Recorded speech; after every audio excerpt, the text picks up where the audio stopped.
Private কারের পাশ থেকে দেখবেন যে স্যার 2টা টাকা দেন, কিছু খাই নাই, হায় রে ছিঁড়া কাপড়, মলিন চেহারা, ভাঙ্গা একটা থালা হাতে নিয়ে স্যার 5টা টাকা দেন। আল্লাহ আপনারা স্যার বানাইছে আর ওরে বানাইছে ভিখারি।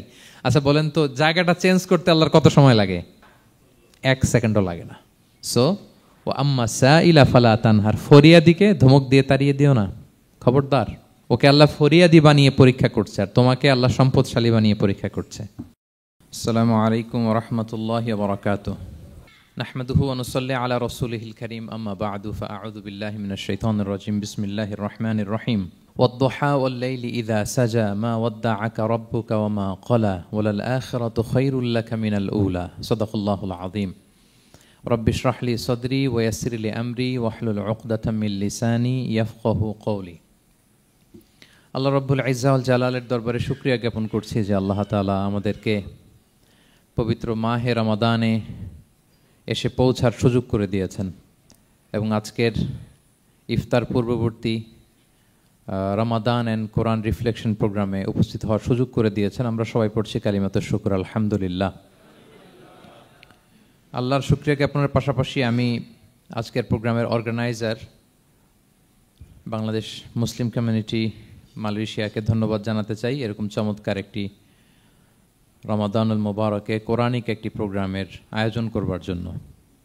আমরা দোয়া করছি আল্লাহ তাআলা যেন এই কমিউনিটিকে ইসলামের জন্য কবুল করে এবং আমাদের যে ভাইরা নিরলস পরিশ্রম করে এই প্রোগ্রামগুলো আয়োজন করছে, আল্লাহ তাআলা এই পরিশ্রম, এই ডেডিকেশন, এফোর্ট যেন তাদের নাজাতের ওসিলা বানায়।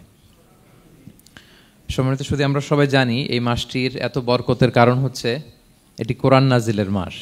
শাহরু রমাদান আল্লাযী উনজিলা ফীহিল কুরআন হুদাল লিন-নাস ওয়া বাইয়িনাতিম মিনাল হুদা ওয়াল ফুরকান। রমাদান এমন মাস যে মাসে আল্লাহ তাআলা কোরআন নাজিল করেছে। তো বেসিক্যালি এই মাসের মূল মর্যাদা কোরআনের কারণে। সাইয়েদনা জিবরিল আলাইহিস সালাম কোরআন নিয়ে এসেছেন, উনি শ্রেষ্ঠ ফেরেশতা হয়েছেন। আল্লাহর হাবিব সাল্লাল্লাহু আলাইহি ওয়াসাল্লামের উপর কোরআন নাজিল হয়েছে, ফলে উনি শ্রেষ্ঠ নবী হয়েছেন। রমাদানে কোরআন নাজিল হয়েছে, ফলে রমাদান শ্রেষ্ঠ মাস হয়েছে। কদরের রাতে কোরআন নাজিল হয়েছে, ফলে কদর শ্রেষ্ঠ রাত হয়েছে।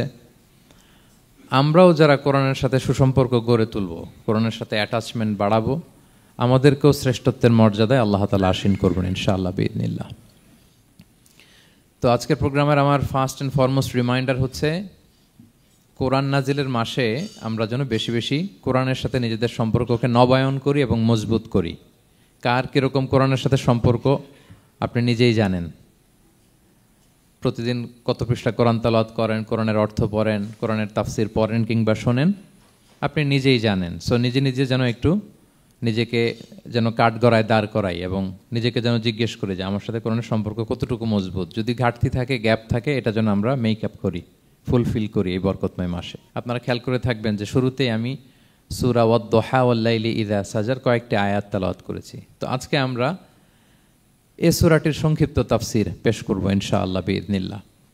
যে মজলিসে কোরআনের তাফসির হয়, আল্লাহর কালামের ব্যাখ্যা উপস্থাপন করা হয়, প্রেজেন্টেশন করা হয়, এর চেয়ে শ্রেষ্ঠ মজলিস কি পৃথিবীতে আর হতে পারে? আমরা পৃথিবীর সবচাইতে শ্রেষ্ঠতম একটি মজলিসে এখন বসে আছি। প্রিয় ভাই এবং বোনেরা, আমরা সূরা দোহার তাফসির শুনবো। এই সূরাটা মুখস্থ আছে না অনেকের? কোরআনের যে সমস্ত সূরা আমাদের অনেকেরই মুখস্থ, তার মধ্যে এটা অন্যতম একটা সূরা। এবং দেখবেন যে ইমাম সাহেবরা প্রায় এই সূরা তেলাওয়াত করে। যে সমস্ত সূরা দিয়ে প্রায় নামাজ পড়া হয়, এর মধ্যে অন্যতম একটা সূরা হচ্ছে সূরাতুদ দোহা। মুআয ইবনে জাবাল রাদিয়াল্লাহু তাআলা আনহুকে আল্লাহ রাসূল সাল্লাল্লাহু আলাইহি ওয়াসাল্লাম একটা এলাকার ইমাম বানিয়ে পাঠিয়েছিলেন। ওই এলাকার মুসল্লিরা ছিলেন, লোকজন ছিলেন শ্রমজীবী, কাজ করে খেত। সারাদিন ওট দিয়ে পানি সেচ করে খেজুর গাছে পানি দিত, খেজুরের চাষাবাদ করত, সারাদিন কষ্ট করে নামাজে যে জয়েন করত। তো উনি মাগরিবের নামাজে সূরা ফাতিহার পরে সূরা বাকারা তেলাওয়াত শুরু করলেন। সূরা বাকারা কোরআনের সবচেয়ে ছোট সূরা না? 286টা আয়াত, মানে সবচেয়ে বড় সূরা। তো মাগরিবের সালাত উনি যখন এত লম্বা তেলাওয়াত ধরলেন, মুসল্লিরা আর ইমাম সাহেবের সাথে থাকতে পারতেছে না। কারণ ওনারা তো, ইমাম সাহেবের হয়তো মন ফুরফুরে, উনি পড়তেছেন মনের আনন্দে দরাজ গলায়, কিন্তু মুসল্লিদের তো অবস্থা খারাপ। সারাদিন ওনারা খেতে খামারে কাজ করে আসছে, নামাজ ছেড়ে দিয়ে অনেকে চলে গেছে। একা একা নামাজ পড়ে যে আল্লাহ রাসূল সাল্লাল্লাহু আলাইহি ওয়াসাল্লামের কাছে যে বিচার দিল যে, ইয়া রাসূলুল্লাহ, দেখেন এমন একজন ইমাম আপনি অ্যাসাইন করেছেন আমাদের এলাকায়, মাগরিবের নামাজে উনি সূরা বাকারা পড়ে, আর আমরা হচ্ছে শ্রমজীবী। রাসূল সাল্লাল্লাহু আলাইহি ওয়াসাল্লাম খুব রেগে গেলেন, মুআয ইবনে জাবালকে ডেকে বললেন, হে মুআয, আফাত্তানুন আন্ত, তুমি কি সমাজে ফিতনা ছড়াচ্ছ? তুমি জানো না এরা কারা? তোমার কি সূরা ওয়াদ-দুহা ওয়াল-লাইলি ইযা সাজা মুখস্থ নাই? তোমার কি ওয়াশ-শামসি ওয়া-দুহাহা এটা মুখস্থ নাই? তোমার কি সাব্বিহিসমা রাব্বিকাল আ'লা এই সূরাগুলো তোমার জানা নাই? উনি বললেন জানা আছে। তো এগুলো রেখে দিয়ে মাগরিবের নামাজে কেন সূরা বাকারা ধরলা? তোমার মুসল্লিরা তো শ্রমজীবী মুসল্লি। যখন ইমামের দায়িত্ব হচ্ছে পেছনে কারা আছে এটা খেয়াল করা। অনেক সময় ইমাম সাহেব আল্লাহু আকবার বলে যে নামাজ ধরছে, কি হচ্ছে পেছনে আর খোঁজখবর নাই। আল্লাহর হাবিব সাল্লাল্লাহু আলাইহি ওয়াসাল্লাম কিন্তু এমন ইমাম ছিলেন না, উনি অত্যন্ত বিবেকবোধ সম্পন্ন একজন ইমাম ছিলেন। একবার পেছনে এক বাচ্চার কান্না শুনে উনি নামাজ ছোট করে দিয়েছেন। সবাই বললেন, ইয়া রাসূলুল্লাহ, এত ছোট নামাজ তো কখনো পড়তে দেখি না। তখন রাসূল সাল্লাল্লাহু আলাইহি ওয়াসাল্লাম বললেন, একটা ছোট বাচ্চার কান্নার আওয়াজ আমার কানে এসেছে। আমার মনে হচ্ছে বাচ্চাটাকে সামলাতে নারীদের কাতারে একটা মায়ের খুব কষ্ট হচ্ছে, এজন্য নামাজটা আমি খাটো করে দিয়েছি। দেখেন কি চিন্তা চেতনা, পিছনে কি হচ্ছে সব রাসূল সাল্লাল্লাহু আলাইহি ওয়াসাল্লাম এটা খেয়াল করতেন। তো এই সূরার একটা ফজিলত আপনি জানলেন যে রাসূল সাল্লাল্লাহু আলাইহি ওয়াসাল্লাম সূরা ওয়াদ-দুহা ওয়াল-লাইলি ইযা সাজা এটা তেলাওয়াত করতে বলেছিলেন মুআয ইবনে জাবাল রাদিয়াল্লাহু তাআলা আনহুকে। এটা কোরআনের 93 নম্বর সূরা। কত নাম্বার? এটা মাক্কি সূরা, আর নাজিলের ধারাবাহিকতা অনুযায়ী এটা 11তম সূরা। মানে এই সূরার আগে আরো 10টা সূরা নাজিল হয়েছিল, তার মানে মক্কার একেবারে শুরুর দিকে এই সূরাটা নাজিল হয়েছিল। আপনারা জানেন যে এবছর আমার একটা বই এসেছে এক নজরে কোরআন নামে, সেখানে আমি প্রত্যেকটা সূরার সার সংক্ষেপ নিয়ে সংক্ষেপে, খুব সংক্ষেপে, কখনো যদি সুযোগ হয় আপনারা দেখবেন যে প্রত্যেকটা সূরা 5 পৃষ্ঠার মধ্যে আমরা নিয়ে আসার চেষ্টা করেছি। সেখানে এগুলো পাবেন, সূরাটা কয় নাম্বার, নাজিলের ধারাবাহিকতা কখন, তারপর কোরআন শরীফের মধ্যে কখন, এটার ফজিলত কি, এটার সেন্ট্রাল থিম কি, মেজর থিম কি, কজ এন্ড ইফেক্ট কি, সব কেস স্টাডি থেকে শুরু করে রিফ্লেকশন সব আমরা সেখানে উল্লেখ করেছি। তো এই সূরাটা শুরুর দিকে, একেবারে শুরুর দিকে নাজিল হয়েছে। তার আগে মাত্র 10টি সূরা নাজিল হয়েছে। তো নাজিল হতে হতে 10টা সূরা যখন নাজিল হলো, এরপর অনেক দিন রাসূল সাল্লাল্লাহু আলাইহি ওয়াসাল্লামের কাছে কোনো সূরা নাজিল হয় না। কয়দিন নাজিল হয় না? কোনো বর্ণনায় 15 দিন, কোনো বর্ণনায় 1 মাস, কোনো বর্ণনায় 2 মাস, কোনো বর্ণনায় 6 মাস, টানা 6 মাসের গ্যাপ ওহী নাজিল হয় না। আল্লাহর হাবিব সাল্লাল্লাহু আলাইহি ওয়াসাল্লাম তিনি ওহী মিস করতে শুরু করলেন, যে ঘটনা কি, কোরআন নাজিল হচ্ছে না কেন, হঠাৎ এত গ্যাপ কেন? ওনার মাথায় কয়েকটা জিনিস ঘুরপাক খেলো। একটা ঘুরপাক খেলো যে আমার কোনো কাজে আল্লাহ আবার অসন্তুষ্ট হলো নাকি, অথবা আমি কোরআনের আয়াত এই বাণীগুলো পৌঁছে দেওয়ার ক্ষেত্রে আমার কোনো গাফলতি হয়ে গেল নাকি, সামহাও কি আল্লাহর সাথে আমার কানেকশন এটা কি লুজ হয়ে যাচ্ছে, আমি কি কোনোভাবে আল্লাহ থেকে দূরে সরে পড়তেছি। রাসূল সাল্লাল্লাহু আলাইহি ওয়াসাল্লাম টেনশনে পড়ে গেলেন, চিন্তায় পড়ে গেলেন, কিরে ওহী আসে না কেন, আসে না কেন, আসে না কেন। এটা ছিল একটা দিক। আরেকটা দিক হচ্ছে আল্লাহর হাবিব সাল্লাল্লাহু আলাইহি ওয়াসাল্লামের কাছে কোরআনের আয়াত যাই নাজিল হতো উনি যে লোকদের কাছে প্রচার করে দিতেন। এখন নাজিল হয়েছে এখনই যে প্রচার শুরু, রাতে নাজিল হয়েছে রাতেই প্রচার শুরু, দিনে নাজিল হয়েছে দিনেই প্রচার শুরু, যখন নাজিল তখন প্রচার। কারণ আল্লাহ তাআলা বলেছেন, ইয়া আইয়ুহার রাসূলু বাল্লিগ মা উনজিলা ইলাইক মির রাব্বিক, আপনার রবের পক্ষ থেকে যা নাজিল হয়েছে প্রচার করেন। তো এই যে মাঝখান দিয়ে কয়েক মাস যার কোনো প্রচার টচার করে না, মুশরিকরা টিটকারি মারতে শুরু করলো, বলে কি মুহাম্মদ, তোমার আল্লাহ তোমার ভুলে গেছে বোধহয়, তোমার আল্লাহ বোধহয় তোমাকে আর পছন্দ করে না। আগে তো প্রতিদিন কিছু না কিছু শোনাতা যে এইটা নাজিল হয়েছে, ওইটা আসছে, এই বিধান ওই বিধান, এখন তো কোনো খোঁজখবর নাই। ঘটনা কি? আল্লাহর হাবিব সাল্লাল্লাহু আলাইহি ওয়াসাল্লামের চাচি উম্মে জামিল, আবুল হাবির স্ত্রী, সে আরো খারাপ কথা বলল। সে বলল, ইন্না শাইতানাকা কদ তারাকাক, তোমার কাছে যে একটা শয়তান আসতো এখন বোধহয় আর আসে না মুহাম্মদ, নাউযুবিল্লাহি মিন যালিক। এটা দিয়ে জিবরিল আলাইহিস সালামকে বুঝিয়েছেন। জিবরিল এসে কি কি যেন বলে, কই এখন তো কিছু বলো না। তো রাসূল বলবে কি করে, কারণ তিনি তো মন গড়া কিছু বলতেন না। আল্লাহর হাবিব সাল্লাল্লাহু আলাইহি ওয়াসাল্লাম মনে যা ইচ্ছা হয় মন গড়া কখনো কিছু বলেছেন? আওয়াজ করে বলেন, মন গড়া বলতেন তিনি? ওমা ইয়ান্তিকু আনিল হাওয়া ইন হুয়া ইল্লা ওয়াহয়ু ইউহা, আল্লাহর ওহী আসলে সেটা শোনাতেন। তো ওহীও আসে না, উনি শোনাতেও পারে না, ওহীও নাই, উনি শোনাতেও পারে না। এই যে একটা কষ্টকর মুহূর্ত রাসূল সাল্লাল্লাহু আলাইহি ওয়াসাল্লামের, কিরে মাসের পর মাস চলে গেল ওহী আসতেছে না কেন, আমার কি কোনো ভুল হচ্ছে নাকি, আল্লাহকে আমাকে অপছন্দ করলেন? রাসূল সাল্লাল্লাহু আলাইহি ওয়াসাল্লাম যখন এরকম দুশ্চিন্তিত, পেরেশান, অ্যাংজাইটিতে পড়ে গেলেন, ভারাক্রান্ত, ঠিক তখন রাসূল সাল্লাল্লাহু আলাইহি ওয়াসাল্লামকে সান্ত্বনা দেওয়ার জন্য এই সূরাটা আল্লাহ নাজিল করেছেন।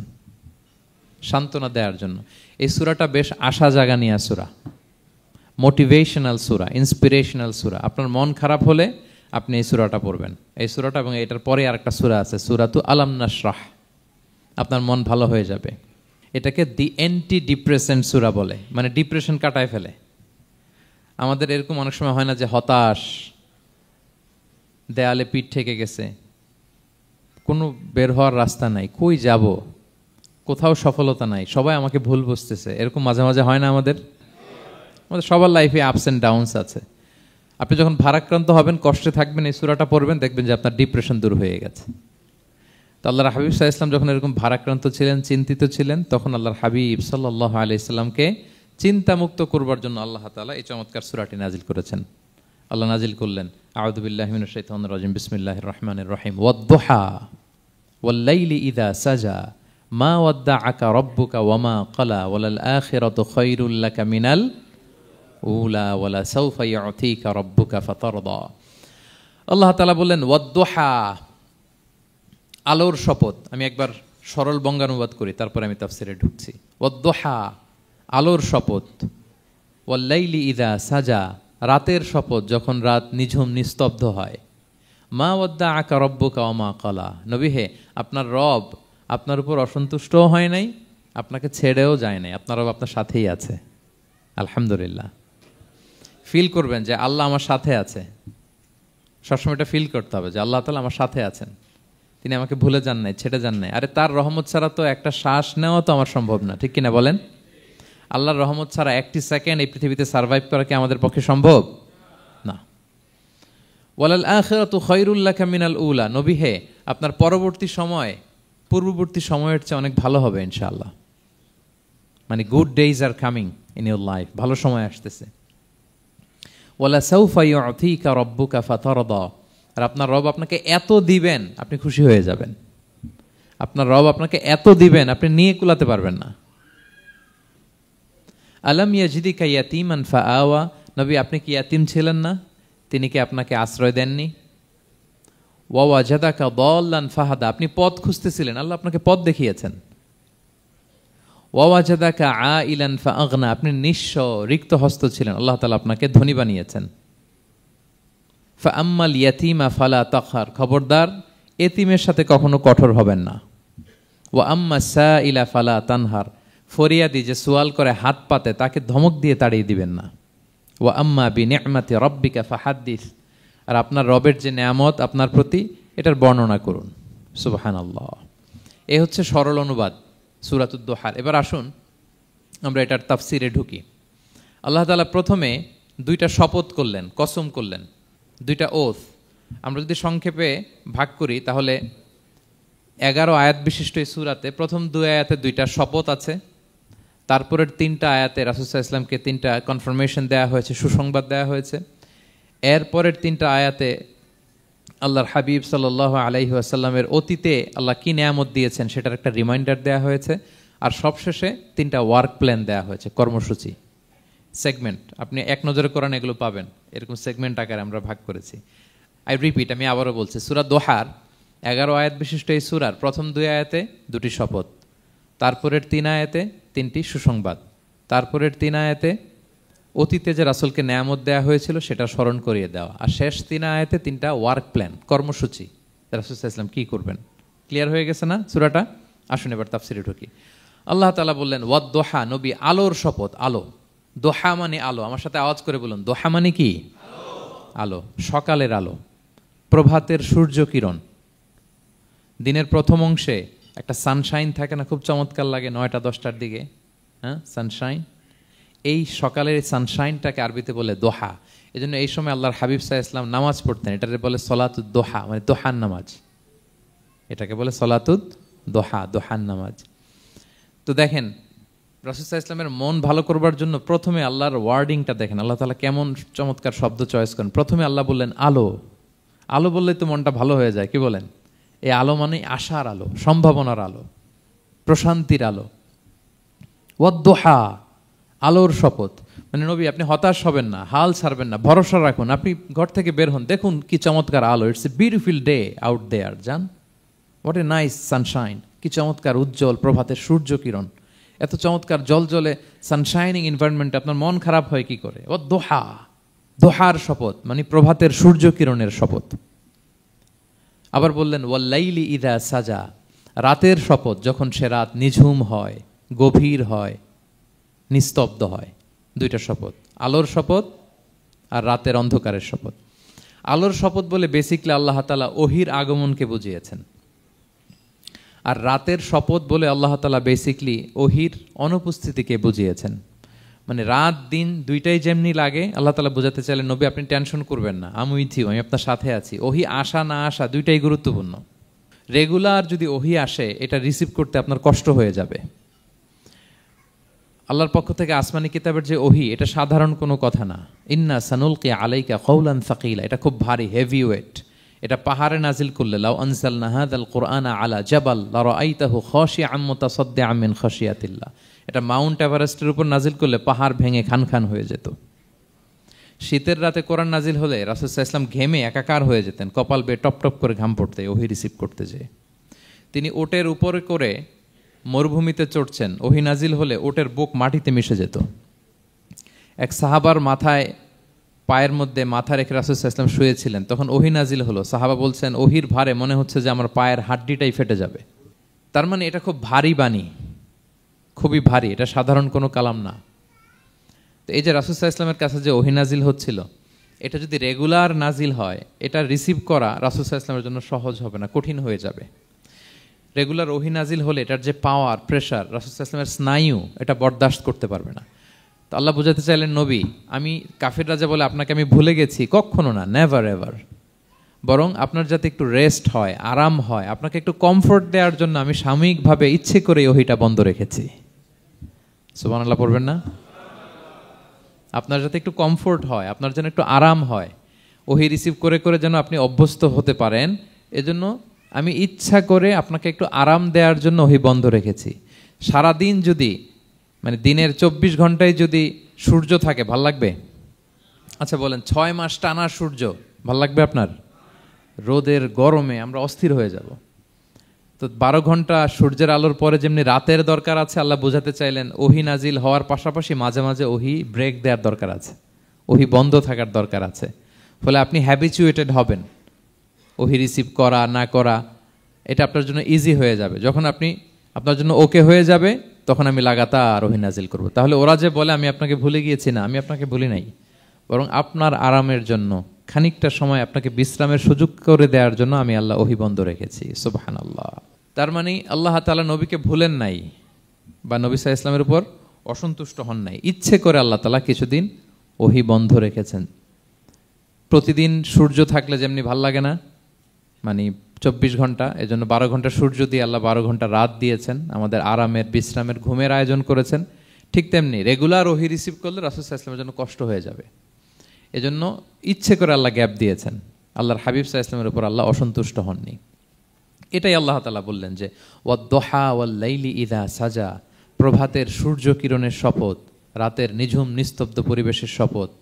মা ওয়াদ্দাআকা রাব্বুকা ওয়া মা ক্বালা, আপনার রব আপনারে ভুলেও যায় নাই, আপনারে ছেড়েও যায় নাই, আপনার উপর নাখোশও হয় নাই। সুবহানাল্লাহ। আপনার রব আপনার সাথেই আছে, এটা সবসময় ফিল করবেন যে আমার রব আমার সাথে আছে। এটা ফিল করলে আপনার মধ্যে যে সাহস আসবে, আপনি কল্পনাই করতে পারবেন না যে এত এনার্জি আপনার ভিতরে আসলো কি করে। আপনারা খেয়াল করেছেন, বছর খানিক আগে ভারতবর্ষের আমাদের এক বোনের সামনে কিছু সন্ত্রাসী, ওরা জয় শ্রীরাম জয় শ্রীরাম বলতেছিল, মনে আছে? কিন্তু আমার ওই বোন মুস্কান কি বলছিল বলেন তো? তার এক আল্লাহ আকবারে from north to south, from east to west, the entire globe প্রকম্পিত হয়েছে। আমরা সবাই পড়েছি আল্লাহ আকবার, সবাই আমরা কি পড়েছি? আল্লাহ আকবার। কারণ সে ফিল করেছে যে আল্লাহ আমার সাথে আছে। মনকে তুমি বুঝিয়ে বলো আল্লাহ আছেন আমার সাথে, এটা ফিল করতে হবে। আল্লাহর হাবিব সাল্লাল্লাহু আলাইহি ওয়াসাল্লামকে আল্লাহ তাআলা এইটাই অ্যাসিউরেন্স দিলেন, কনফার্মেশন দিলেন যে মা ওয়াদ্দাআকা রাব্বুকা ওয়া মা ক্বালা, আপনার রব আপনাকে ভুলে যায় নাই, আপনার রব আপনার প্রতি অসন্তুষ্ট হয় নাই। আমি ইচ্ছা করে ওহিটা বন্ধ রেখেছি যাতে আপনার আরাম হয়। সুবহানাল্লাহ। আল্লাহর হাবিব সাল্লাল্লাহু আলাইহি ওয়াসাল্লামের প্রতি আল্লাহ তাআলা কতটা টেক কেয়ার করতেন দেখেন। রেগুলার ওহি নাজিল হলে রাসূল সাল্লাল্লাহু আলাইহি ওয়াসাল্লামের কষ্ট হয়ে যাবে, এজন্য তিনি কিছুদিন ওহি বন্ধ রেখে রাসূল সাল্লাল্লাহু আলাইহি ওয়াসাল্লামকে বিশ্রামের ব্যবস্থা করে দিয়েছেন। তাহলে প্রথম 3টা আয়াত ক্লিয়ার না সবার কাছে? আচ্ছা, প্রথম 2টো আয়াতে 2টা শপথ গেল, এরপরে 3টা সুসংবাদ। সুসংবাদের প্রথমটা হলো আমি ভুলিও নাই ছাড়িও নাই, আপনার সাথে আছে।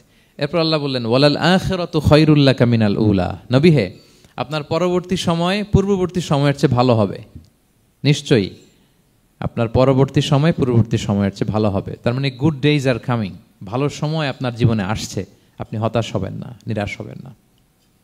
এরপর আল্লাহ তাআলা বললেন, ওয়ালা সাউফা ইউতিকা রাব্বুকা ফাতারদা, নবী হ্যাঁ, আপনার রব আপনাকে এত দিবে আপনি খুশি হয়ে যাবেন, আপনার রব আপনাকে এত নেয়ামত দান করবে আপনি আপনার রবের প্রতি সন্তুষ্ট হয়ে যাবেন। সুবহানাল্লাহ বিহামদি।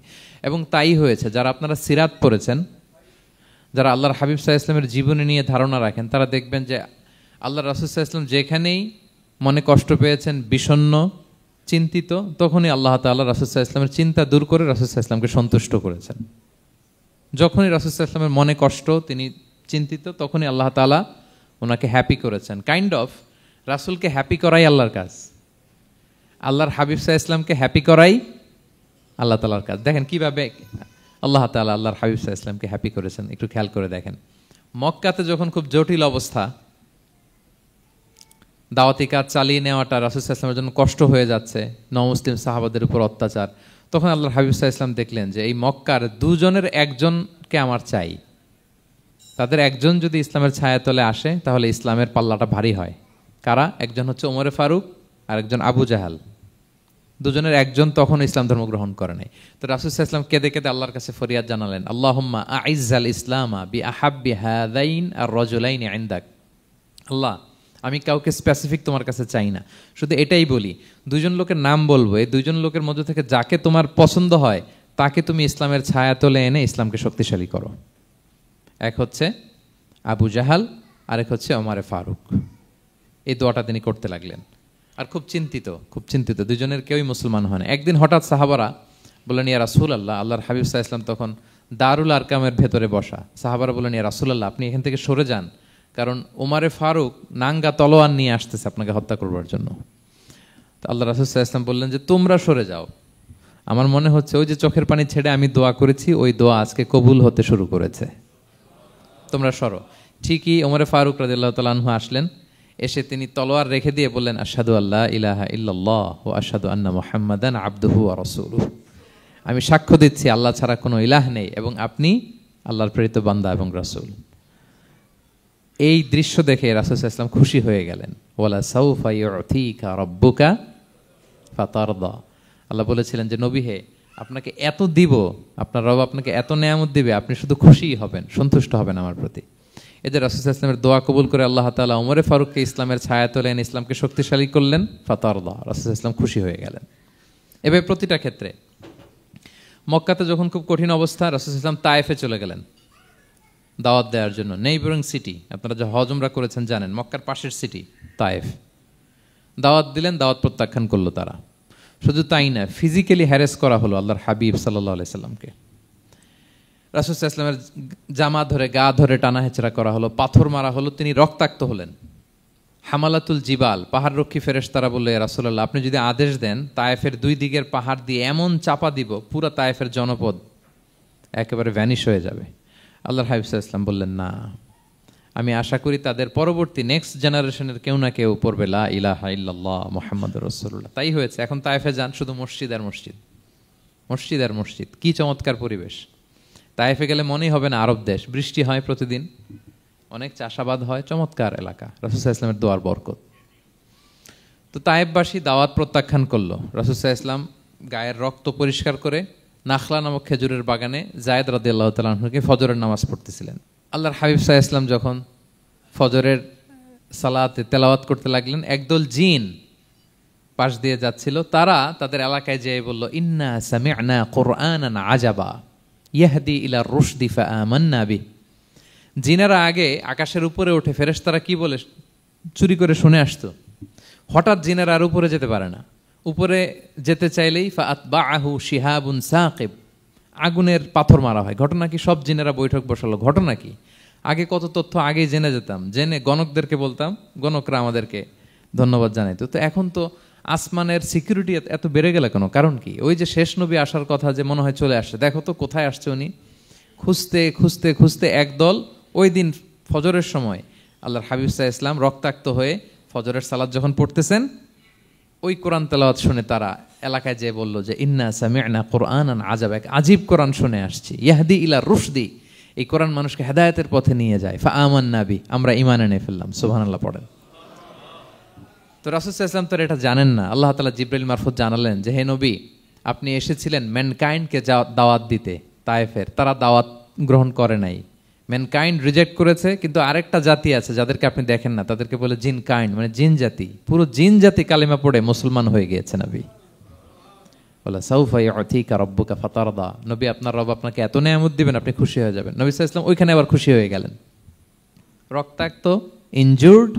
কিন্তু যখন শুনলেন মানুষ জাতি তারা ঈমান আনে নাই, কিন্তু জিন জাতি তারা ঈমান এনেছে, আল্লাহর হাবিব সাল্লাল্লাহু আলাইহি ওয়াসাল্লাম আবার আনন্দিত হলেন। তাহলে আল্লাহর হাবিব সাল্লাল্লাহু আলাইহি সাল্লামকে আনন্দিত করাই হচ্ছে আল্লাহর কাজ, খুশি রাখাই হচ্ছে আল্লাহর কাজ। সুবহানাল্লাহি বিহামদি। আল্লাহর হাবিব সাল্লাল্লাহু আলাইহি সাল্লামের বয়স যখন 50 বছর, ওনার কাছের দুজন আত্মীয় মারা গেল। ওনার প্রিয়তমা স্ত্রী খাদিজা রাদিয়াল্লাহু তাআলা আনহা ইন্তেকাল করলেন, ওনার প্রিয় চাচা আবু তালেব ইন্তেকাল করলেন। দুজনই শেল্টার দিত, একজন ঘরে একজন বাইরে। আবু তালেবের কারণে কেউ রাসূল সাল্লাল্লাহু আলাইহি ওয়াসাল্লামের গায়ে হাত তোলার সাহস পায় নাই।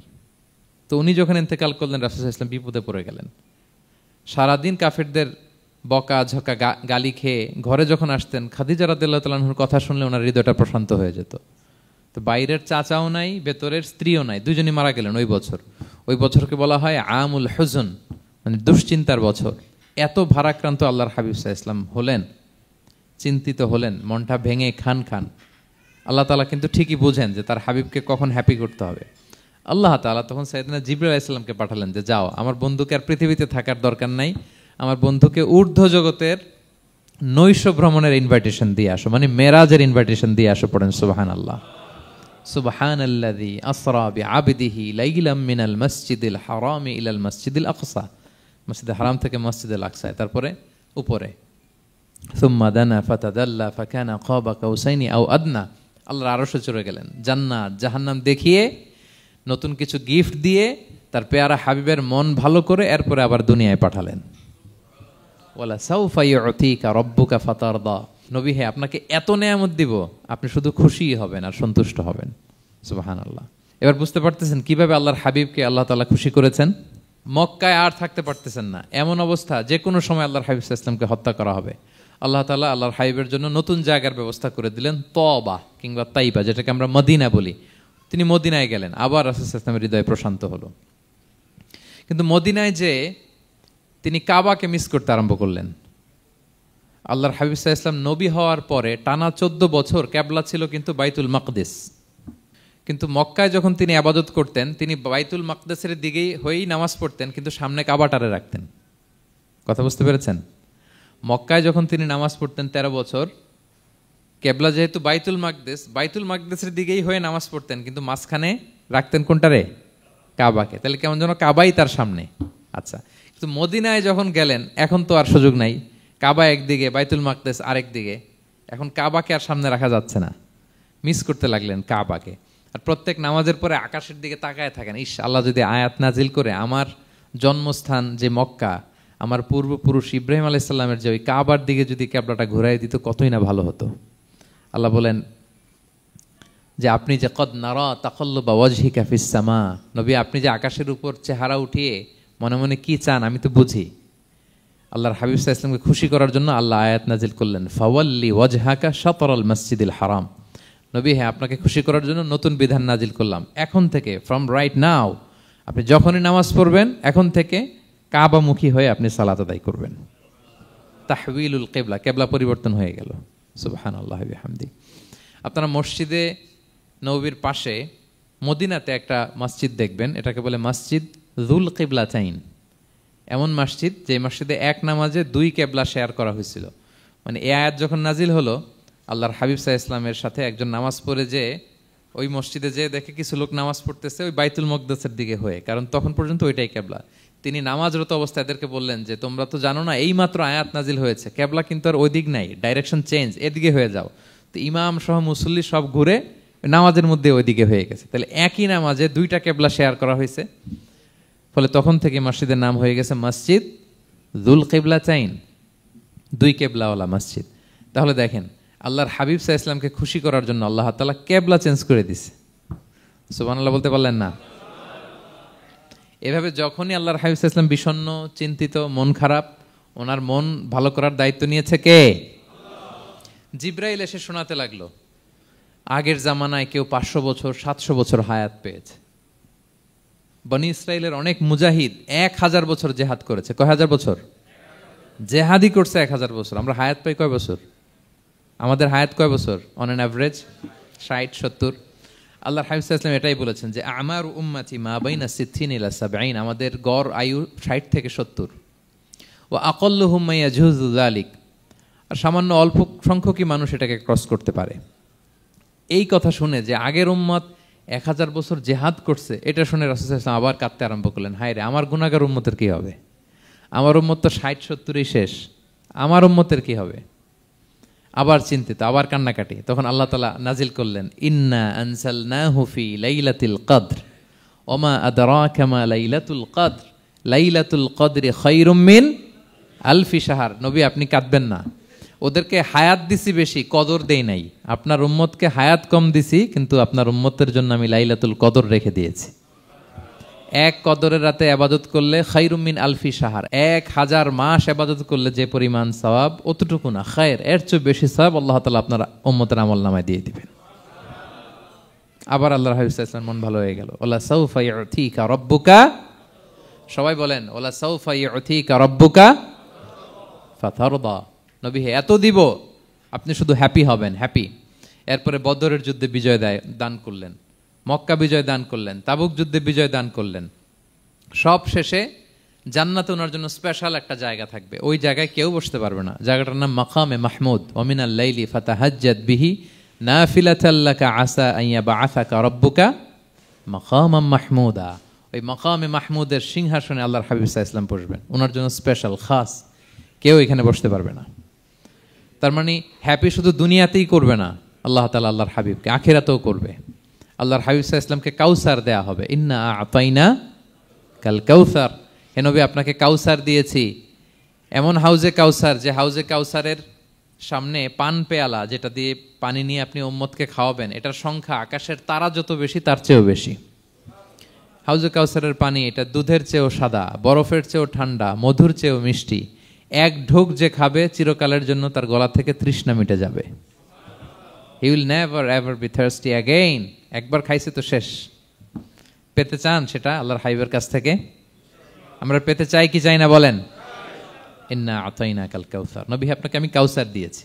সব শেষে আল্লাহর হাবিব সাল্লাল্লাহু আলাইহি ওয়াসাল্লাম সুপারিশ করার অনুমতি পাবেন, যেদিন কেউ সুপারিশ করতে পারবে না। সবাই বলবে নফসি নফসি নফসি নফসি, থার থার করে কাঁপবে। এক একজন নবী, ইব্রাহিম আলাইহিস সালাম, ঈসা আলাইহিস সালাম, মুসা আলাইহিস সালাম, থার থার করে কাঁপবে।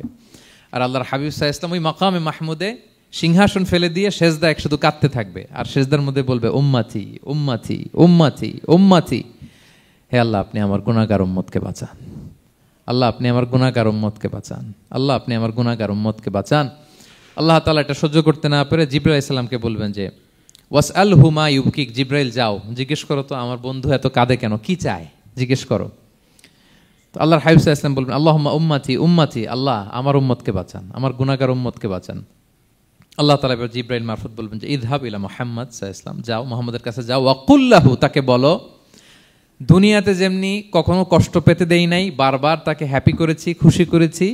ওয়া ইন্না সানুরদিকা ফি উম্মাতিকা ওয়ালা নাসুউক, আজকের এই কঠিন দিনেও আমার হাবিবকে আমি কষ্ট দিব না, তার উম্মতের ব্যাপারেও তাকে আমি খুশি করে দেব।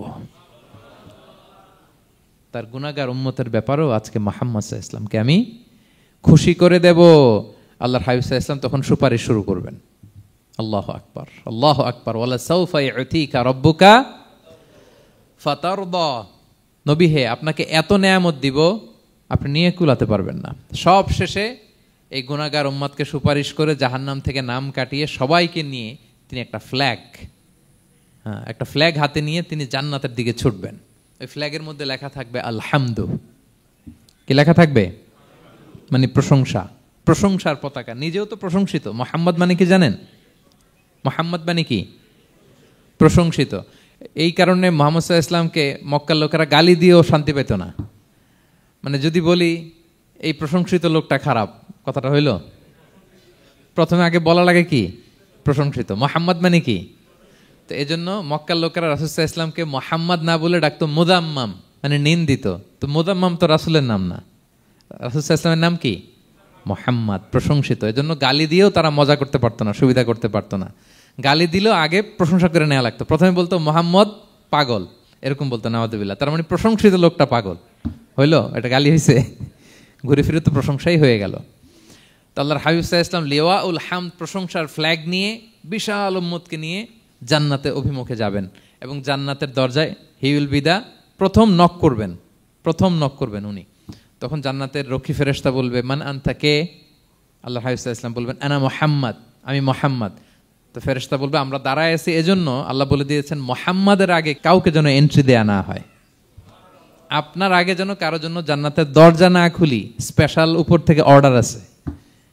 আপনি যেহেতু নক করেছেন, ওয়েলকাম, আসেন। পুরো উম্মাহ নিয়ে আল্লাহর হাবিব সাল্লাল্লাহু আলাইহি ওয়াসাল্লাম জান্নাতে ঢুকবেন।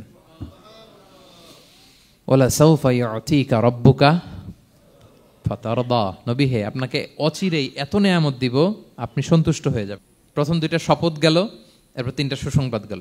এরপর আল্লাহ তাআলা অতীতে যে নবীর পাশে ছিলেন, অতীতে যে বিভিন্ন নেয়ামত দিয়ে আল্লাহর হাবিব সাল্লাল্লাহু আলাইহি ওয়াসাল্লামকে আল্লাহ তাআলা ধন্য করেছেন, এগুলো রিমাইন্ডার দিচ্ছেন যে নবী আপনি কেন চিন্তিত হন, আমি আগেও ছিলাম আপনার সাথে, এখনো আছি, ভবিষ্যতেও থাকব। তিনি বললেন আলাম ইয়াজিদকা ইয়াতীমান ফাআওয়া, তিনি কি আপনাকে ইয়াতীম অবস্থায় পাননি, তিনি কি আপনাকে আশ্রয় দেননি? আপনারা জানেন আল্লাহর হাবিব সাল্লাল্লাহু আলাইহি ওয়াসাল্লাম যখন মায়ের পেটে, তখনই তার পিতা দুনিয়া থেকে ইন্তেকাল করেছেন। মায়ের পেটে তার বয়স হচ্ছে 6 মাস, দুনিয়াতে আসেননি আল্লাহর হাবিব সাল্লাল্লাহু আলাইহি ওয়াসাল্লাম রাহমাতাল লিল আলামিন। মায়ের পেটে থাকা অবস্থায় বাবা হারিয়েছেন, দুনিয়াতে আসলেন 6 বছর বয়সে তিনি মাকে হারিয়েছেন। কয় বছর বয়সে? 6 বছর। তারপর মায়ের ইন্তেকালের পরে দাদার কাছে, আব্দুল মুত্তালিবের কাছে লালিত পালিত হতে লাগলেন। 8 বছর বয়সে দাদাও ইন্তেকাল করলেন। বাবা চলে গেলেন জন্মের আগে, মা চলে গেলেন 6 বছর, মানে শিশু থাকতে। 8 বছর বয়সে তো শিশু, দাদাও চলে গেলেন। 8 বছর বয়স থেকে আল্লাহর হাবিব সাল্লাল্লাহু আলাইহি ওয়াসাল্লাম চাচার কাছে এতিম অবস্থায় লালিত পালিত হতে লাগলেন। এবং আবু তালেব এত ভালোবাসতো, ইমান আনে নাই, শেষ পর্যন্ত ইমান আনেনি, শিরকের উপরে ইন্তেকাল করেছে, কিন্তু আল্লাহর হাবিব সাল্লাল্লাহু আলাইহি ওয়াসাল্লামকে এত ভালোবেসেছেন, বাবার যে কি মানে পিতৃ স্নেহের যে কি মায়া, এটা বুঝতে দেন নাই কখনো, এটার অভাব কখনো তিনি টের পান নাই, ওনার যে বাবা নাই আবু তালেবের কারণে। এতটা ভালোবেসেছেন। তার মানে কখনোই রাসূল সাল্লাল্লাহু আলাইহি ওয়াসাল্লামকে লালন পালন, রক্ষণাবেক্ষণ, টেক কেয়ারের কোনো গ্যাপ আল্লাহ তাআলা রাখেননি। হালিমাতু সাদিয়ার কাছে, পরে মায়ের কাছে, উম্মে আইমানের কাছে, দাদা আব্দুল মুত্তালিবের কাছে, পরে চাচার কাছে, একটার পর একটা, স্লট বাই স্লট রেডি। সেটাই স্মরণ করে দিলেন যে নবী এমন তো হয় নাই যে আপনাকে লালন পালনের জন্য কেউ ছিল না। আলাম ইয়াজিদকা ইয়াতীমান ফাআওয়া, আপনার রব কি আপনাকে ইয়াতীম অবস্থায় আশ্রয়ের ব্যবস্থা করে দেননি? মানে তখন তো আমি ছিলাম আপনার সাথে, কেউ ছিল না, তখন তো আমি ছিলাম। তো আপনার তো ভয় কিসের? আপনি হতাশ হবেন না, নিরাশ হবেন না, হাল ছাড়বেন না আপনি।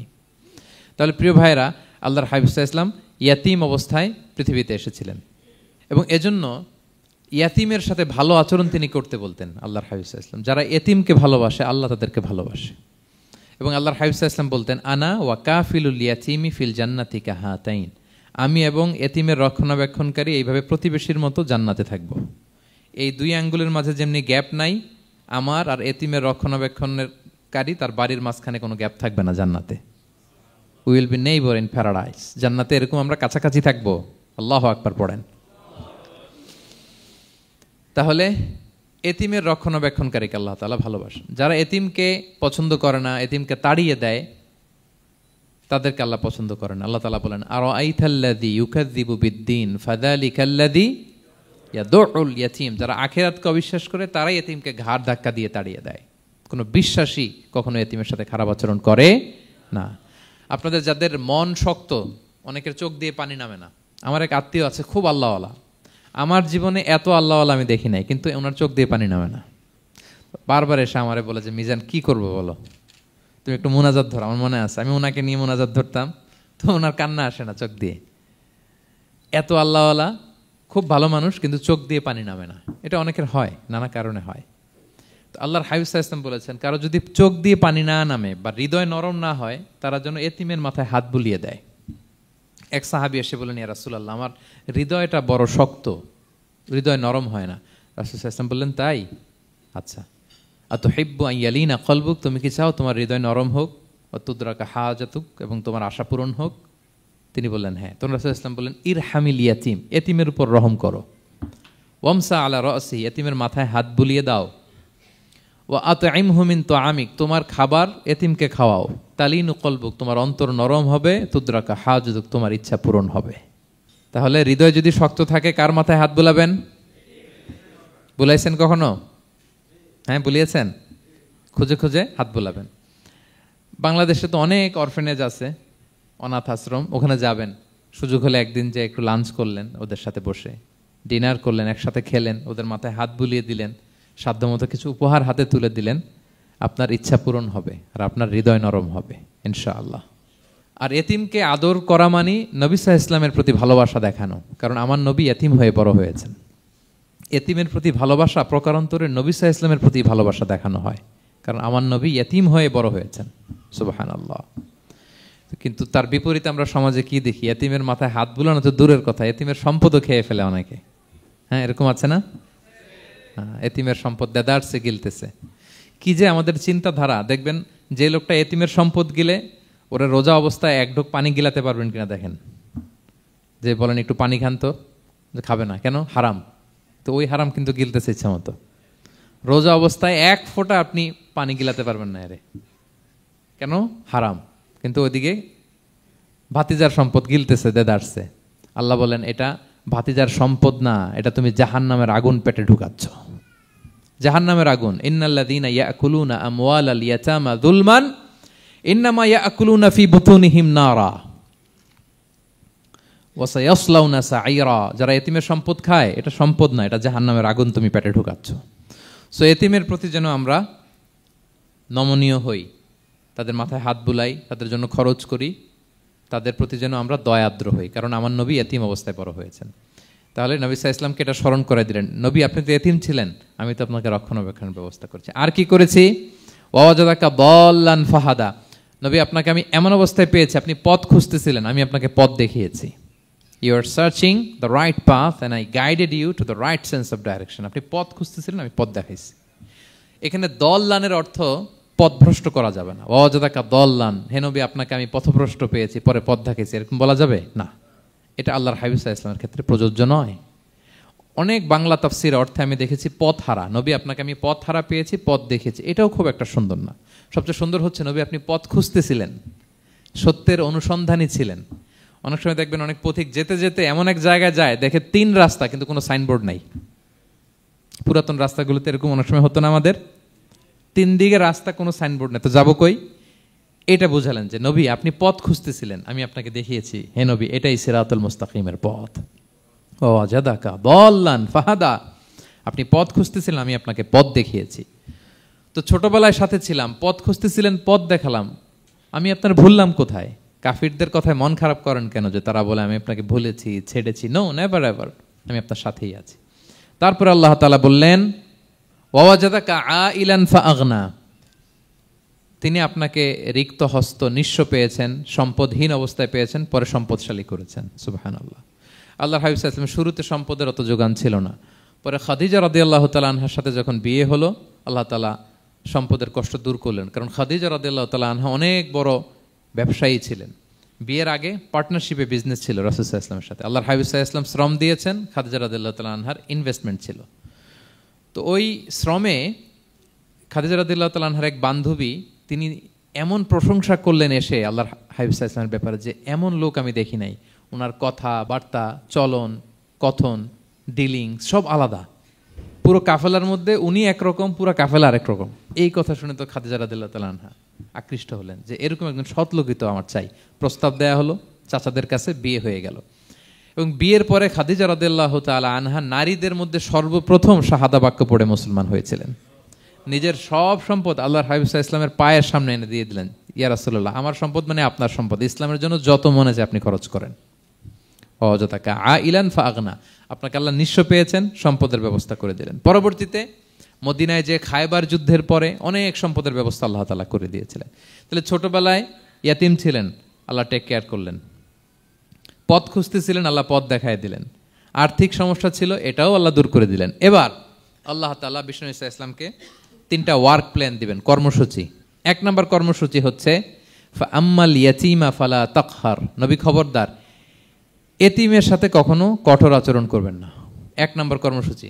কারণ আপনিই তো এতিম ছিলেন, এতিমের দুঃখ আপনি না বুঝলে বুঝবে কে? এতিমের সাথে কখনো কঠোর হবেন না।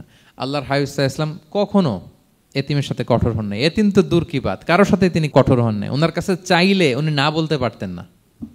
নো, নাই, দিব না, এটা বলতে জানতেন না। নো ওনার ডিকশনারিতে ছিল না, চাইলেই দিতেন। একবার আল্লাহর হাবিব সাল্লাল্লাহু আলাইহি ওয়াসাল্লামের কাছে একটা জামা। কয়টা? আপনার জামা কয়টা? আমার জামা কয়টা? জুব্বা তখন কয়টা ছিল? মাত্র একটা। এক ফরিয়াদি এসে বলে, ইয়া রাসূলুল্লাহ আতিনি কামিসান, আমার একটা জামা দেন, আমার জামা নাই। নবী সাল্লাল্লাহু আলাইহি ওয়াসাল্লামের জামা কয়টা তখন? ওনার কাছে চাইলে উনি না বলতে পারতেন? খুলে দিয়ে দিচ্ছেন, নাও। এখন ওনার জামা আছে কয়টা? তো জামাও নাই, বেরও হতে পারে না। কি এক মুসিবত! আল্লাহ তাআলা আয়াত নাজিল করলেন, ওয়াল্লাযীনা ইযা আনফাকু লাম ইউসরিফু ওয়া লাম ইয়াকতুরু ওয়া কানা বাইনা যালিকা কাওয়ামা। নবী হে, যারা বিশ্বাসী তারা দানের সময় ভারসাম্য করবে। মানে অনেকগুলো থাকলে আপনার একটা দিতেন, ছিলই যখন একটা, ওইটার হকদার তো ফরিয়াদির চেয়ে আপনি বেশি। এখন যে দিয়ে দিলেন, আপনি পড়বেন কি? অনেকগুলো থাকলে না হয় আপনি দিতেন, ছিলই একটা, এটা সবচেয়ে যোগ্য, অধিকতম যোগ্য এবং হকদার তো আপনি। সুবহানাল্লাহ, সুবহান। কি নবী ছিল, কি নবী ছিল! না বলতে পারতেন না, মানুষকে ফিরিয়ে দিতে জানতেন না। আল্লাহ বললেন, নবী হে, আপনার প্রথম কর্মসূচি ফাআম্মাল ইয়াতীমা ফালা তাকহার। খবরদার, এতিমকে কখনো, এতিমের প্রতি কঠোর হবেন না। 1 নম্বর কর্মসূচি। এটা শুধু নবীর জন্য কর্মসূচি নাকি আমাদের জন্য না? হ্যাঁ, সবার জন্য। এতিমদের সাথে যেন আমরা রূঢ় ভাষী না হই, তাদের সাথে যেন রূঢ় আচরণ না করি। 2 নাম্বার, ও আম্মা সাইলা ফালা তানহার। ফরিয়াদিকে ধমক দিবেন না, হাত পাতলে ধমক দিবেন না। আমরা অনেক সময় ধমক দেই, আপনারা দেন কখনো? না, আমরা দিতে পারবো না। ধমক দিতে নিষেধ করেছেন আল্লাহ তাআলা। আম্মা সাইলা ফালা তানহার। যদি না থাকে বুঝিয়ে বলেন যে এখন পারতেছি না, কিন্তু ধমক দিবেন না কখনো। কারণ আপনি এখন বড় সাহেব হয়ে গেছেন, প্রাইভেট কারের পাশ থেকে দেখবেন যে স্যার 2টা টাকা দেন, কিছু খাই নাই। হায় রে, ছিঁড়া কাপড়, মলিন চেহারা, ভাঙ্গা একটা থালা হাতে নিয়ে, স্যার 5টা টাকা দেন। আল্লাহ আপনারে স্যার বানাইছে আর ওরে বানাইছে ভিখারি। আচ্ছা বলেন তো, জায়গাটা চেঞ্জ করতে আল্লাহর কত সময় লাগে? ওরে ভিতরে বসায় স্যার বানাবে আর আপনারে ভাঙ্গা একটা থালা দিয়ে এরকম ওই যে টোল টোল যেখানে নেয় ওখানে দাঁড় করাবে। বলেন আল্লাহর কয় সেকেন্ড লাগবে? লাগবে? লাগবে? 1 সেকেন্ডও লাগে না। সো ও আম্মা সাইলা ফালা তানহার। ফরিয়াদিকে ধমক দিয়ে তাড়িয়ে দিও না, খবরদার। ওকে আল্লাহ ফরিয়াদি বানিয়ে পরীক্ষা করছে, আর তোমাকে আল্লাহ সম্পদশালী বানিয়ে পরীক্ষা করছে। তাহলে 1 নম্বর কর্মসূচি ছিল এতিমের সাথে রূঢ়ভাষী হবেন না। 2 নম্বর হচ্ছে ফরিয়াদিকে ধমক দিবেন না। 3 নম্বর, ওয়া আম্মা বিনি'মাতি রাব্বিকা ফাহাদ্দিস। আল্লাহ তাআলা আপনাকে যে নেয়ামত দিয়েছে, এই নেয়ামতের আপনি কি করেন? বর্ণনা করেন। ওয়া আম্মা বিনি'মাতি রাব্বিকা ফাহাদ্দিস। আল্লাহ নেয়ামতের বর্ণনা করেন, শুকরিয়া করেন। কারণ আল্লাহ তাআলা আমাদের অনেককে ইয়াতিম বানায় নাই, আমাদেরকে ফরিয়াদি বানায় নাই। আমরা অনেকেই আছি, আমরা এখনো ইয়াতিম না। আমার আব্বা আম্মা এখনো বেঁচে আছেন, আমাদের অনেকের আব্বা আম্মা বেঁচে আছেন। ইয়াতিম মূলত ছোট অবস্থায় যদি বাবা মারা যায় তাকে আরবিতে ইয়াতিম বলে। মান মাতা আবুহু ওয়া হুয়া সগীর। কেউ ছোট, তার বাবা মারা গেছে, তাকে শরীয়তের পরিভাষায় কি বলে? ইয়াতিম। তা আমরা অনেকেই তো ইয়াতিম না, আমরা অনেকেই তো অন্যের কাছে হাত পাতা লাগে না। তো আমরা ভালো আছি না? আমাদের দেখবেন যে প্রায় হিসাবটা হচ্ছে আমার কি নাই। আমাদের হিসাবটা কি? কি নাই। কি যে আছে এটার হিসাব করে কুলানোও যাবে না, ঠিক কিনা বলেন? হ্যাঁ, ঠিক যেই মুহূর্তে এখানে বসে আমরা এই চমৎকার ইফতারি নিয়ে বসে আছি, ঠিক একই মুহূর্তে দেখবেন যে হসপিটালের আইসিইউতে শুয়ে শুয়ে কাতরাচ্ছে অনেকে। হ্যাঁ, ঠিক এই মুহূর্তে কিডনি ডায়ালিসিস চলতেছে, দেখছেন? কিডনি পেশেন্ট এদিকে ছিদ্র করে ব্লাড সব বের হয়ে রিফাইনিং হয়ে আরেক দিক দিয়ে ঢুকে। ওর চিৎকার শুনলে, বার্ন ইউনিটে গেছেন কখনো? আগুনে পোড়া রুগী, আপনার তো অনেক কিছু নাই, আমার এটা নাই, ওইটা নেই, আল্লাহ এটা দিল না, এটা নিয়ে আসেন। আপনি বার্ন ইউনিটে একদিন যায়েন, তাহলে বুঝবেন যে আল্লাহ আপনারে কত শান্তিতে রেখেছে। না খেয়ে কয় রাত কাটিয়েছি আমরা, বলেন তো? কত লোক বাড়ি ভাড়া পরিশোধ করতে পারে না, ঋণের বোঝায় জর্জরিত, দুরারোগ্য ব্যাধিতে আক্রান্ত, ক্যান্সারের লাস্ট স্টেজে, তাদের সাথে একটু দেখা করেন। 4th স্টেজে চলে আসছে ক্যান্সার পেশেন্ট, তার চেহারা, তার খাবার, তার চলাফেরা, কিভাবে তার প্রতিটা সেকেন্ড কাটে, একটু দেখে আসবেন, তাইলে বুঝবেন যে কত আল্লাহর দেয়া নেয়ামতের সাগরে হাবুডুবু খাই আমরা। এজন্য আল্লাহ বলেছেন 3 নম্বর কর্মসূচি হচ্ছে ওয়া আম্মা বিনি'মাতি রাব্বিকা ফাহাদ্দিস, আল্লাহর নেয়ামতের শুকরগুজার হও। আল্লাহ যে নেয়ামত দিয়েছে এই নেয়ামত তুমি বর্ণনা করো। অনেকে আছে আল্লাহর নেয়ামত দিলে ওটা প্রকাশ করতে চায় না, এটা আল্লাহ পছন্দ করে না। মানে আপনি যদি অনেক সম্পদশালী হন, আপনি সুন্দর পরিচ্ছন্ন জামা পরবেন, মানুষকে দান করবেন, আপনার বাড়ি ঘর সুন্দর হবে, এটা নিষেধ নয়, এটা ভালো। আপনি আল্লাহর দেয়া নেয়ামত ব্যবহার করতে পারবেন এবং বলতেও পারবেন, কিন্তু শুকরান লা ফখরান, শুকরিয়া স্বরূপ বলবেন, ফখর করে অহংকার করে না। বলতে পারেন আলহামদুলিল্লাহ, আল্লাহ তাআলা আমাকে 4টা ছেলে দান করেছে, 4 জন হাফেজ, আল্লাহ তাআলা আমাকে থাকার মতো একটা ঘর দিয়েছে, একটা বাড়ি দিয়েছে, একটা গাড়ি দিয়েছে, সম্মান নিয়ে সমাজে চলার মতো আল্লাহ তাআলা আমাকে দিয়েছেন। এটা যদি আপনি শুকরিয়া স্বরূপ বলেন, এটাতে সমস্যা নেই, কিন্তু অহংকার নিয়ে বলা যাবে না। ইন্নাল্লাহা ইউহিব্বু আইয়ারা আসারা নি'মাতিহি আলা আবদিহি, আল্লাহ তাআলা যে নেয়ামত তার বান্দাকে দিল ওইটার একটা নমুনা দেখতে আল্লাহ পছন্দ করে। আল্লাহ বানাইছে আপনার বিলিয়নিয়ার, আপনি হচ্ছেন ছেঁড়াপাড়া জামা পরে চলেন, হবে? বানাইছে আল্লাহ তাআলা আপনাকে অনেক সম্পদশালী, আপনার চলা ফেরা কোনো রুচিই নাই, এটা হইলো না। আল্লাহ চায় যে তোমার যে নেয়ামত দিছে এটার একটা নমুনা তোমার মধ্যে থাক, এটাও শুকরগুজার হওয়ার একটা আলামত। তাহলে 3 নম্বর কর্মসূচি কি? ওয়া আম্মা বিনি'মাতি রাব্বিকা ফাহাদ্দিস, আল্লাহর নেয়ামতের শুকরগুজার হও, আল্লাহ তাআলা যে নেয়ামত দিয়েছে সেটা বর্ণনা করো। তাহলে প্রিয় ভাইরা, সূরাতুদ দোহা এটা হচ্ছে একটা মোটিভেশনাল সূরা, আশা জাগানিয়া সূরা, অ্যান্টি ডিপ্রেশন বলি আমি এই সূরাটাকে। ডিপ্রেশন থাকলে চলে যাবে, কারণ ওয়ালাল আখিরাতু খায়রুল লাকা মিনাল উলা, হে নবী আপনার পরবর্তী সময় আপনার পূর্ববর্তী সময়ের চেয়ে ভালো। সবসময় আশাবাদী হবেন। সূরা দোহার 1 নম্বর শিক্ষা হচ্ছে বি অপটিমিস্টিক, মানে অপটিমিজম, আশাবাদী হওয়া, নিরাশ হওয়া যাবে না। বিশ্বাসীদের, মুমিন মুসলিমের ডিকশনারিতে হতাশা নিরাশা নাই, আমার ডিকশনারিতে অন্তত নাই, আপনাদের আছে কিনা জানি না। আজকে থেকে বলেন আপনাদের ডিকশনারিতে হতাশা নিরাশা রাখবেন? আমাদের কোনো হতাশা নাই, নিরাশা নাই, কারণ আমরা যে পরিস্থিতিতে থাকি না কেন আমাদের সাথে কে আছেন? লা তাহজান ইন্নাল্লাহা মা'ানা, চিন্তিত হয়ো না, আল্লাহ আমার সাথে আছেন। আল্লাহ আমার সাথে আছেন বললেই দেখবেন মুস্কানের মতো এক তাকবীর আপনার মুখ দিয়ে বেরোচ্ছে, এমন এনার্জি বেরোচ্ছে, গোটা বিশ্ব আপনি জয় করে ফেলবেন তখন। এটাই আমাদের সবচেয়ে বড় পাওয়ার। আমাদের সাথে কে আছে? ইন্নাল্লাহা মা'ানা, আল্লাহ তাআলা আমাদের সাথে আছেন। তাহলে সূরা দোহার আজকের তাফসীরের 1 নম্বর লেসন হচ্ছে optimism. Believer should be optimistic always. বিশ্বাসীরা আশাবাদী হয়, নিরাশ হয় না, হতাশ হয় না, হাল ছাড়ে না। বিশ্বাসীরা ভরসা রাখে এক মহান সত্তার উপর। আওয়াজ করে বলেন তো তিনি কে? আল্লাহর উপর ভরসা রাখে, আমরা নিরাশ হই না। 2 নম্বর শিক্ষা হচ্ছে গ্রেটফুলনেস, কৃতজ্ঞতা।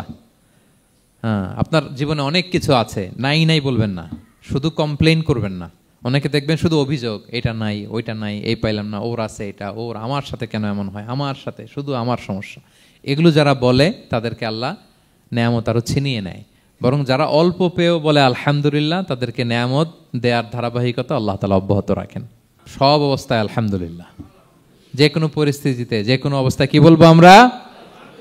আপনি খেয়াল করে দেখেন না যে আপনার কি কি আছে, কত কিছু যে আপনার আছে, অবাক করা। 3 নম্বর কাইন্ডনেস।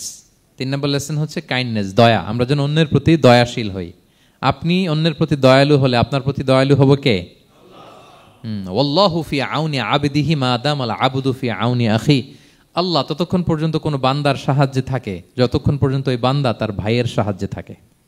তাহলে বলেন তো, আল্লাহর সাহায্য পাওয়ার প্রথম শর্ত কি? অন্যের জন্য সাহায্যের হাত বাড়িয়ে দেওয়া। তাহলে মনে থাকবে তো? নাকি এতিমকে ধাক্কা দিয়ে বের করে দিবেন, ফরিয়াদিকে ধমক দিবেন একটা?